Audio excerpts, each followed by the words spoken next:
ಸಮಾಜ ಗೊತ್ತು ನಿಮ್ಮ ಮುಂದೆ, ಎಲ್ಲವನ್ನೂ ಸಹಿಸ್ಕೊಳ್ಳೋಂಥ ಸಮಾಜ. ನಿನ್ನೆ ಮಸೀದಿ ಮುಂದೆ ಗಣಪತಿ ವಿಸರ್ಜನೆ ಮಾಡೋದಕ್ಕೆ DJ ಹಾಕಬಾರ್ದು, ಹಾಕಿಲ್ಲ. ಡ್ಯಾನ್ಸ್ ಮಾಡಬಾರ್ದು, ಮಾಡಿಲ್ಲ. ನಾವು ಸುಮ್ಮನೆ ಪ್ರತಿಭಟನೆ ಮಾಡೋಂಥ ನಿನ್ನೆ ವಿಸರ್ಜನೆ ಮಾಡೋಂಥ ಸಮಯದಲ್ಲಿ ಮೇಲ್ಗಡೆಯಿಂದ ಮಸೀದಿಯಿಂದ ಪೂರ್ವ ನಿಯೋಜಿತವಾಗಿ ಕಲ್ಲುಗಳು ಕಲೆಕ್ಟ್ ಮಾಡ್ಕೊಂಡು ಚಪ್ಪಲಿ ಕಲ್ಲೆಲ್ಲನೂ ನಮ್ಮ ಗಣಪತಿ ಮೇಲೆ ಎಸೆದ್ರೆ ನಾವು ಸಹಿಸ್ಕೋಬೇಕಾ ಅಥವಾ ನಾವು ಪ್ರತಿಭಟನೆ ಮಾಡಬೇಕಾ ನೀವೇ ಹೇಳಿ. ಅದ್ರ ವಿರುದ್ಧವಾಗಿ ನಾವು ಇವತ್ತು ಪ್ರತಿಭಟನೆ ಮಾಡ್ಕೊಂಡು ಬರ್ತಾ ಇದ್ರೆ ದಾರಿನಲ್ಲಿ ಈ ಮುಸ್ಲಿಂ ಮತ ಅಂದರು ಅದು ಯಾವುದೋ ಸಂದಿಗಳಲ್ಲಿ ರೋಡಲ್ಲಿ ಬಿಲ್ಡಿಂಗ್ ಮೇಲೆ ನಿಂತ್ಕೊಂಡು ರಾಡ್ಗಳು ತೋರಿಸೋದು, ಮಚ್ಚಗಳು ತೋರಿಸೋದು, ಚಪ್ಪಲಿ ತೋರಿಸೋದು, ಬನ್ನಿ ತಾಕತ್ತಿದ್ರಿ ಅಂತ ಕರೀತಾರಲ್ಲ, ನಾವು ಎಲ್ಲಿದ್ದೀವಿ ಇವತ್ತು? ಏನಕ್ಕೆ ಇವ್ರಿಗೆ ಅಷ್ಟು ಧೈರ್ಯ ಕೊಟ್ಟಿದ್ದಾರೆ ಯಾರು? ಈ ಧೈರ್ಯ ಬಂದಿರೋದು ಈ ಸರ್ಕಾರದಿಂದ ಅಷ್ಟೇ. ನೀವೇನು ಮಾಡೋದು ಸರಿ, ನಾವು ಬಿಡ್ಸ್ಕೊಂಡ್ಬರ್ತೀವಿ, ನಾವು ರಕ್ಷಣೆ ಕೊಡ್ತೀವಿ ಅನ್ನೋ ದೃಷ್ಟಿಯಿಂದ ಇವತ್ತು ಬಂದಿದ್ದಾರೆ. ಶಾಂತಿಯುತವಾಗಿ ಪ್ರತಿಭಟನೆ ಬರ್ತದೆ.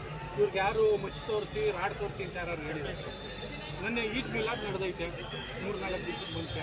ಮತ್ತು ಇಡೀ ರಾಜ್ಯಗಳಲ್ಲ, ಇಡೀ ದೇಶದಲ್ಲಿ ಅವರು ಪ್ರೊಸೆಷನ್ ಹೋಗೋರೆ.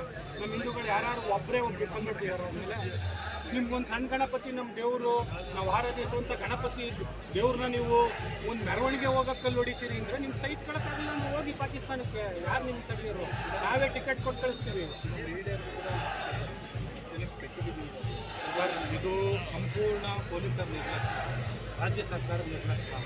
ಇವತ್ತೊಂದು ಗಣಪತಿ ಹೋಗ್ಬೇಕು ಅಂತ ಹೇಳಿದ್ರೆ ಅಲ್ಲೂ ಕೂಡ ಇವರು ಕಲ್ಲು ತೂರಾಟ ಮಾಡಿಸೋದು, ಚಪ್ಪಲಿ ತೂರಾಟ ಮಾಡಿಸೋದು, ಮಚ್ಚು ತೋರಿಸ್ತಾರೆ ಅಂದರೆ 3 ಭಾಗ ಇದು ಸರ್ಕಾರದ ವಹಿಸೋದೇ ಪೊಲೀಸರ ವಹಿಸೋದು, ಬೇರೆ ಏನು ಅಲ್ಲ. ಮೆರವಣಿಗೆಗೆ ಮಚ್ಚು ತೋರಿಸ್ತಾರೆ. ನಾಳೆ ನಮ್ಮ ರಾಜ್ಯಾಧ್ಯಕ್ಷರಾದ